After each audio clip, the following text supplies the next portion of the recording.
what I want to talk about today is the amount of work that it takes to have a good relationship and a good sexual relationship. And I keep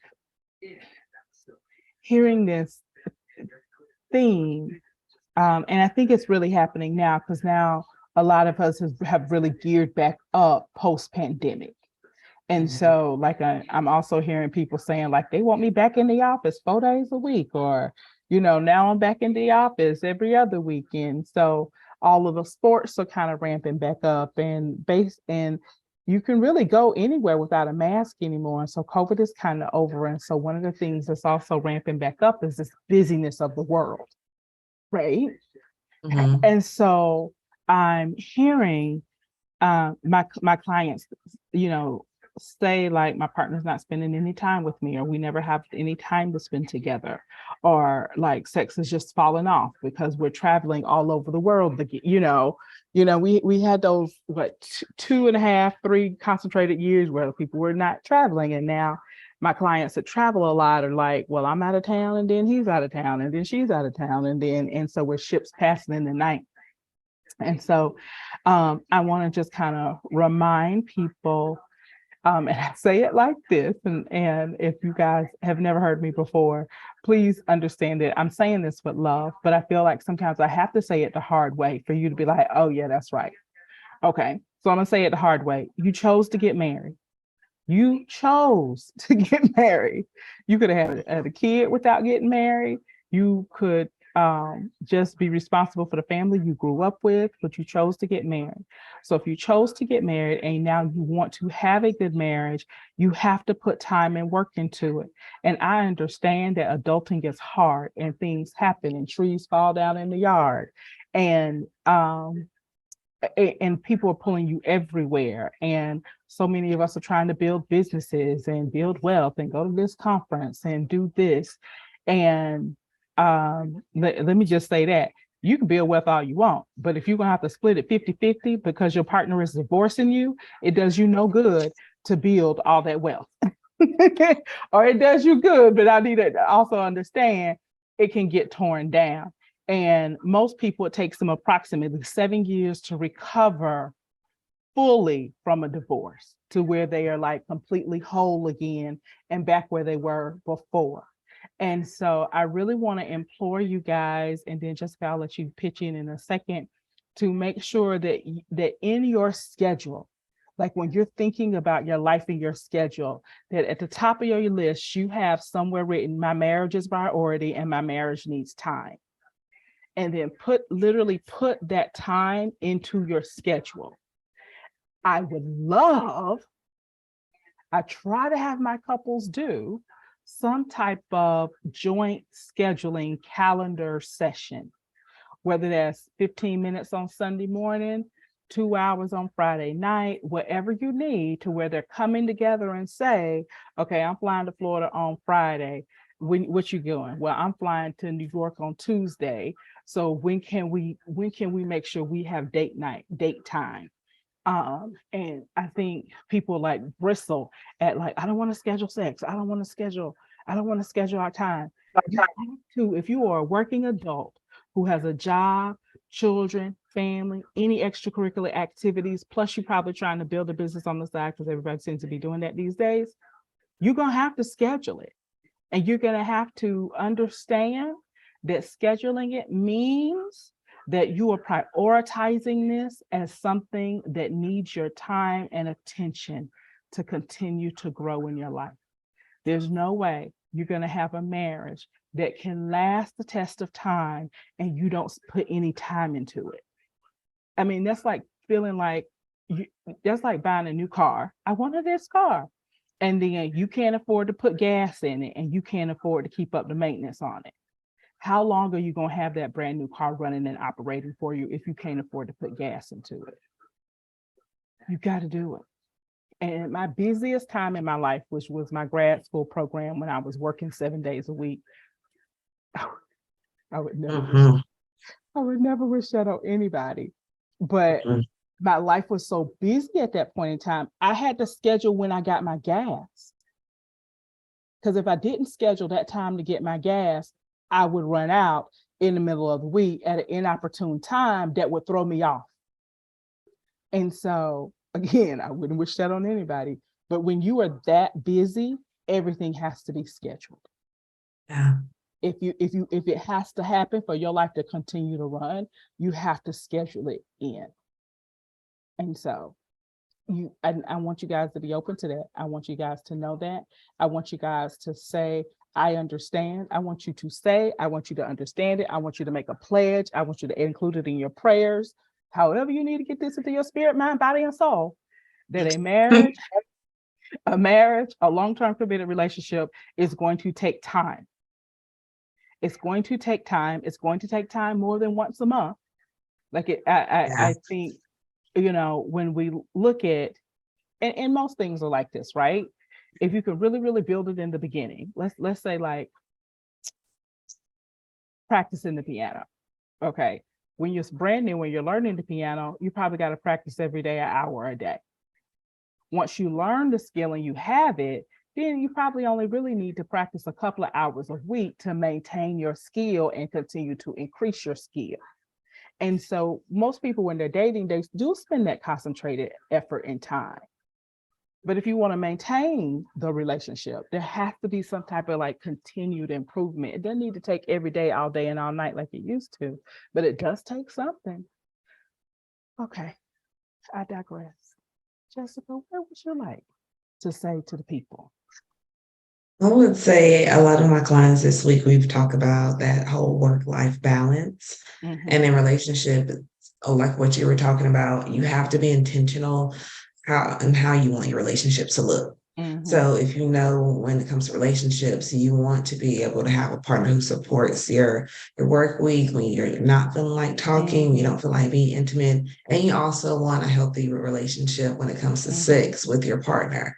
So looking at all those elements that you feel like is needed for that flower or that plant to grow, in that term, when you grow plants, like if anybody has a green thumb out there, you need sunlight, you need water. If you're a really green thumb, you have to talk to your plants as well. There's been scientifically proven things. If you talk nice to your plants, it will grow. But if you talk ugly and you neglect it, it will swivel up and die. So in your relationship, if you don't talk nice or be intentional and really try your hardest to nourish every element of your relationship, it's going to dwindle, and it's not going to be the same like flourishing plant it once was when you once got it, or what you intended it to be, if you don't take any type of TLC, take any care.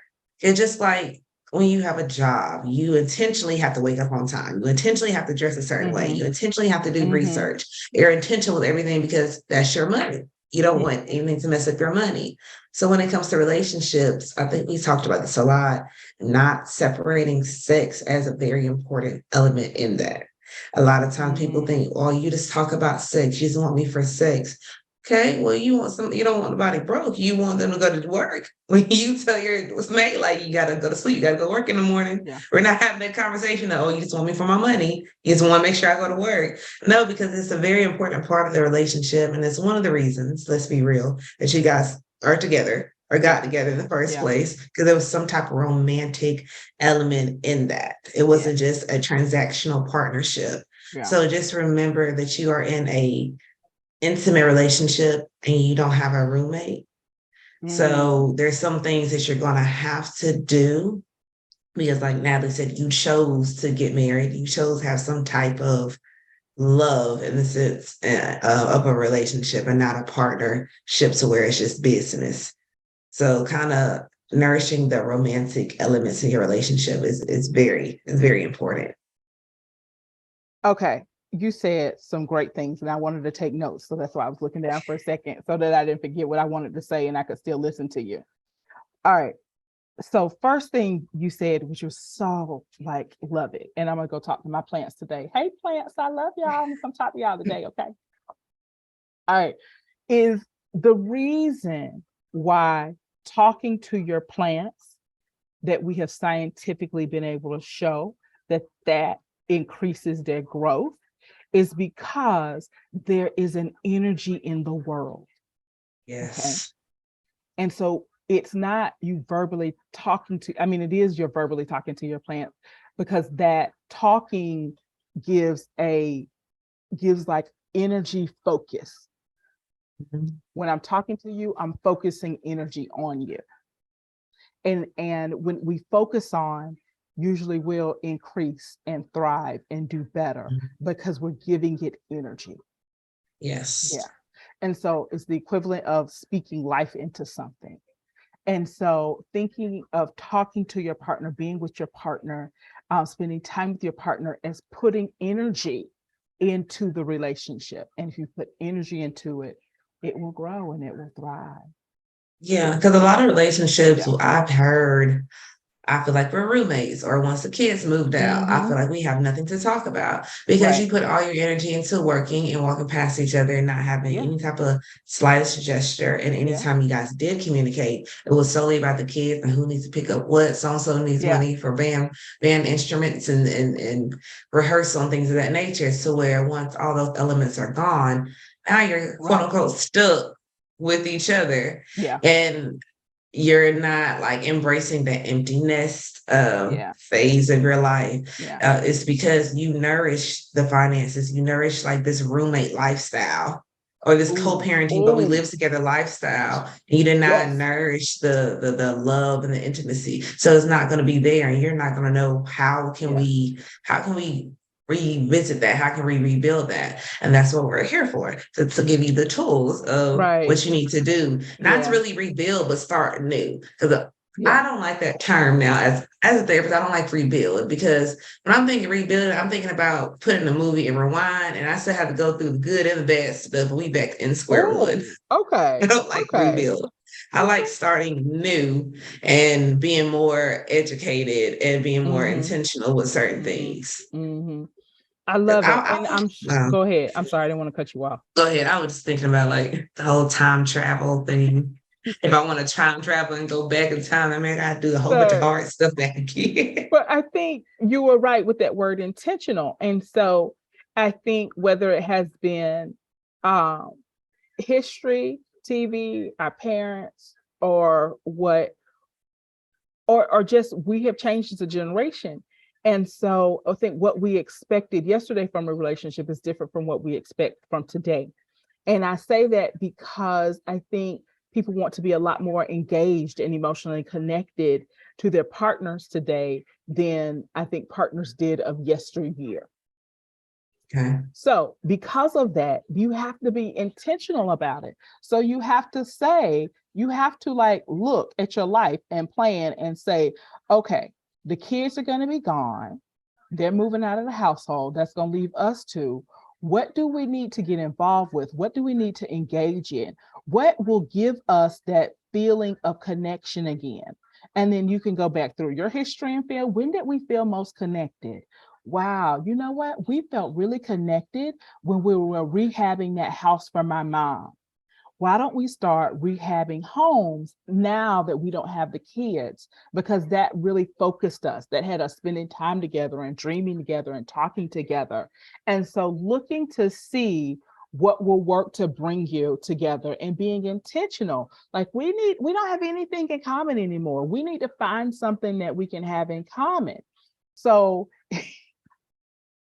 even if it's a I TV think it's still show, valid today too, Natalie. I've seen a lot of that today. I've what? seen a lot of couples, like friends who they're married, because I have friends that are married where as long as he take care of the household, or if he's a little bit better than my last relationship, they let a lot of things fly Mm-hmm.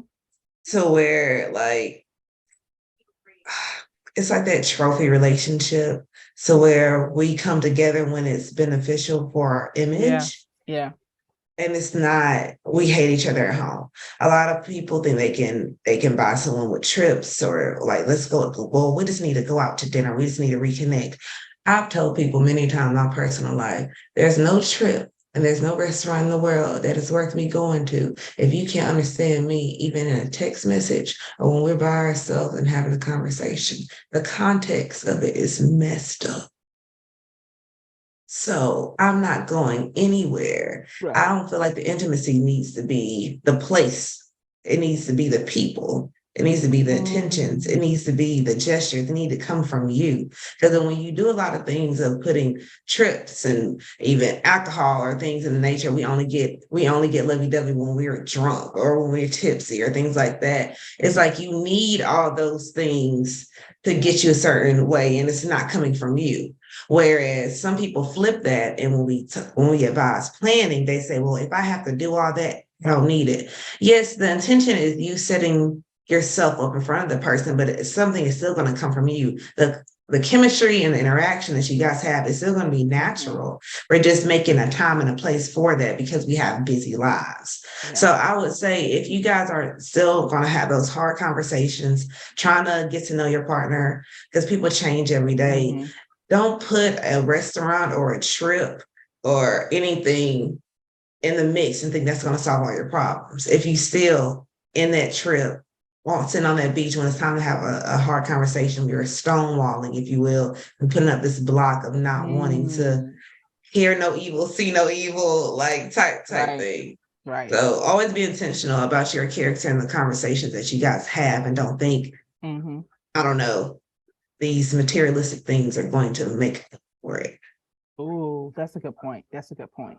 And we know some people do that. Let me just throw money at the Mhm. problem. Let me just throw money at the Yes. problem. And so we want people paying attention and do like doing like what you're basically saying is do the deep work, just don't throw money at the problem. Like Mhm. do the work you need to do to connect with your partner. If you want that highly connected relationship.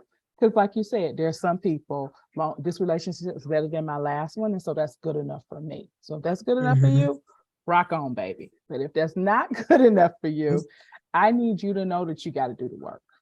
You know, I Yeah. just need you to know that you got to do the work. And if you're not willing to work, then you got to stop complaining. You know, Yeah. I can't be upset if I'm overweight if I'm not really willing to work and do the exercise and stop eating ice cream at midnight. At this You point, know what just I stop. thought about? Just, just stop complaining. Just stop complaining that you're overweight because you know what you're doing. Okay, you're right. At this point, we know what we're doing. Accept it. This is who we are. Oh my Acceptance is such God. a beautiful thing. Okay, How listen. long? Oh I, God.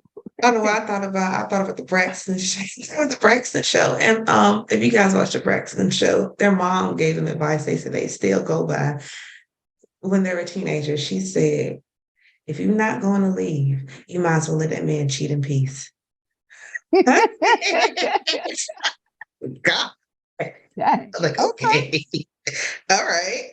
I can she girl, that's a bit of wisdom there. You Ooh. might need to I'm like, put all that on a right. You know, social you see media you post. hooping and hollering, complaining about You something. ain't gonna leave. That's a good one. Okay. That All was right. hilarious. Listen. I'm sorry. I want to say one more thing, and it's a tough love conversation thing. Okay. Mhm. If you are working in a profession and a career where when you get home, you have nothing for your family, you have Mhm. nothing for your partner, you might need to look at a new career, a new job, and or figuring out what you need to do differently so you have something left for your partner, for your family. So, and I know because I've heard people out therapists always tell people to get a new job, just like it's easy, just like that. I get that it may not be easy just like that, but you also probably have more power in your life than you think that you do. Does that make sense? And so you may Yes. not be able to just find a new job like that because it usually takes about 6 months to a year. But are you even looking or have you just accepted this is the way it is and this is the way it has to be? Like, is there? Because I know so many people who have switched jobs, careers, where they lived so that they could accommodate their family. And so those people who aren't, you got to look at it and don't just say my therapist is crazy because they suggested that. Like we got to look at it as a viable option. Mhm. If if it's like you can't change your job, I get it. You locked in. This is the only factory in town, and this is a one show town. That's who you are. That's it. Then we got to figure out how we're going to do family differently and how we're going to do our schedules differently. So now you can spend time with the family. So that may mean I got to be at work at 7, but we're going to get up at 5 so that we can have family breakfast together. So that my family is getting that time from me. It may mean that on the way to work, I spend that time on the phone talking to my partner. If there's a will, there's a way, and I need you to have the will. And I know this is a hard part of adulting, but again, you chose to have a family. You chose to have your children. Even if you didn't choose to have your children, because I know somebody, well, I didn't choose to have my child. That girl got pregnant on me. Okay. You had sex with them, didn't you? Okay. It was some choices in there. So we got to own that, right? And so now I'm an adult and I'm in this situation, and raising children doesn't last forever. And so that's something that you got to look at. Now, when it comes back to, because we're sex therapists and your romantic partner, understanding that, okay, let me figure out what I can do differently. So we're therapists, right? Mm-hmm. I know if I see more than probably 8 clients, I'm probably done talking for the day. I'm done listening for the day. Like it's about probably 8, 9. I can do it at work, but when I come home, I'm like, I need to veg out. It's me and Netflix. Actually, it's probably me and Leverage from Prime, but that's it. Because the people I know that I already know how the story is going to end. I don't have to do any thinking or wondering or anything. I just need to like be with people I'm familiar with who, and I don't have to talk or give out or fix or anything. So if that's the case, then that means on the weekend I'm connecting with my people, on maybe in the morning on the way to work, maybe on my lunch break I needed to connect with people. But I know for myself after work, if I'm seeing 8 clients, that's not going to be a time when I connect. So I've got to do it other places. I knew one therapist who had to just make the executive decision that I'm not going to see any more than 6 clients a day, because that 7th client always takes me out and I'm not available for my family. It's just the load is too heavy. And I think he in particular like changed his work hours a little bit so he could get home. So what he just in his head, he just considered the last session is for my family, when I can listen and be there, encourage and love. And I know because we work for ourselves, we have a little bit more flexibility, but I'm telling you guys, most of y'all have more flexibility than you think. You have more power than you think. And when you focus and you say, I got to put time and attention into my marriage, into my relationship, into my family, and you make that a priority, like things will start shifting in your life. Like anything else, it'll start shifting when you get highly focused, you get serious, and you say, this is what I'm going to do. The world takes a step back. So, all right.